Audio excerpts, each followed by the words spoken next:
Asiatic Lions का, शेरों का केवल एकमात्र शरणार्थी जो है वो ये गिर लायन सेंचुरी है। इसकी 2 किलोमीटर की परिधि में, क्योंकि शेरों का नाजायज शिकार किया जाता था, 2 किलोमीटर की परिधि में गुजरात सरकार ने फरवरी 2010 में एक अधिसूचना जारी करके 2 किलोमीटर की परिधि में होटल और रिजॉर्ट बनाने पर प्रतिबंध लगाया था। परंतु मोदी जी ने उसका भी उल्लंघन करते हुए और धज्जियां उड़ाते हुए उस 2 किलोमीटर की परिधि को तोड़ते हुए इस जमीन का आवंटन कर दिया। और हद तो तब हो गई जब मौजूदा गुजरात सरकार ने, जिसकी मुखिया आनंदीबेन पटेल जी हैं, उन्होंने फरवरी 2015 में एक नया नोटिफिकेशन जारी करके इस 2 किलोमीटर की परिधि को भी 1 किलोमीटर कर दिया, ताकि वाइल्ड वोल्ड रिजॉर्ट जो है वहां पे कमर्शियल रिजॉर्ट बना सके। इस प्रकार से सरकारी भूमि का दुरुपयोग हुआ है। मोदी जी जो भ्रष्टाचार पर जीरो टॉलरेंस की बात करते थे, आज हमें दुख से कहना पड़ता है कि इन तथ्यों और साक्ष्यों से साबित है कि आदरणीय प्रधानमंत्री जी की स्वयं की भूमिका संदेह के घेरे के अंदर है। हम देश की जनता की ओर से उनसे सीधे और स्पष्ट 5 प्रश्न पूछना चाहते हैं। पहला, क्या गिर शेर सेंचुरी के अंदर 250 एकड़ की सार्वजनिक भूमि का आवंटन वाइल्डवुड रिजॉर्ट को जनता के कल्याण और नियमों और कानूनों के अंतर्गत तब की तत्कालीन गुजरात सरकार के द्वारा किया गया था, जिसके मुखिया आदरणीय श्री नरेंद्र मोदी थे।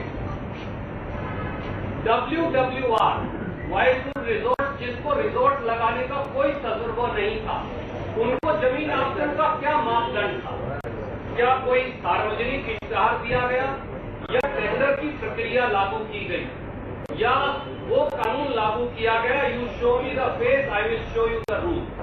हमारा दूसरा सवाल, सरकार की 250 एकड़ जमीन वाइल्डवुड रिजॉर्ट को 15 रुपए स्क्वायर मीटर के रेट से क्यों दी गई, जब आपका खुद जंत्री का रेट, कलेक्टर का रेट 180 रुपया प्रति स्क्वायर मीटर था? क्या माननीय नरेंद्र मोदी जी को मालूम था कि इससे गुजरात के राजकोषीय घोटे को, राजकोष को भारी नुकसान पहुंचने वाला है? प्रश्न नंबर 3, क्या गुजरात सरकार और आज के प्रधानमंत्री और तत्कालीन मुख्यमंत्री आदरणीय नरेंद्र मोदी जी बताएंगे कि गौशाला को जमीन देनी हो तो उसी मसौदे में उसके लिए रेट 671 रुपया प्रति स्क्वायर मीटर, पर आपकी मंत्री सहयोगी की बेटी के व्यवसायिक भागीदारों को जमीन देनी हो तो रेट 15 रुपए स्क्वायर मीटर क्यों? हमारा चौथा प्रश्न, वाइल्डवुड रिजॉर्ट्स को सरकारी जमीन नहीं दी जा सकती थी, क्योंकि गुजरात सरकार के नोटिफिकेशन 2010 के मुताबिक 2 किलोमीटर की परिधि में रिजॉर्ट बनाने पर प्रतिबंध था। तो इसलिए जानते हुए भी आदरणीय मोदी जी और वहां के मंत्रिमंडल ने ये जमीन क्यों दी? और हमारा 5वां प्रश्न, क्या कथित जमीन के आवंटन में उस समय की राजस्व मंत्री और उनकी बेटी के व्यवसायिक भागीदारों के शामिल होने की जानकारी आदरणीय नरेंद्र मोदी जी को थी? क्या इस पूरे मामले में व्यक्तिगत स्वार्थ के चलते राज्य के हितों को तिलांजलि नहीं दी गई? इन सब बातों का खुलासा, क्योंकि खुद माननीय प्रधानमंत्री जी की भूमिका संदेह के घेरे में है, इसलिए कोई सरकारी एजेंसी इसकी जांच नहीं कर सकती।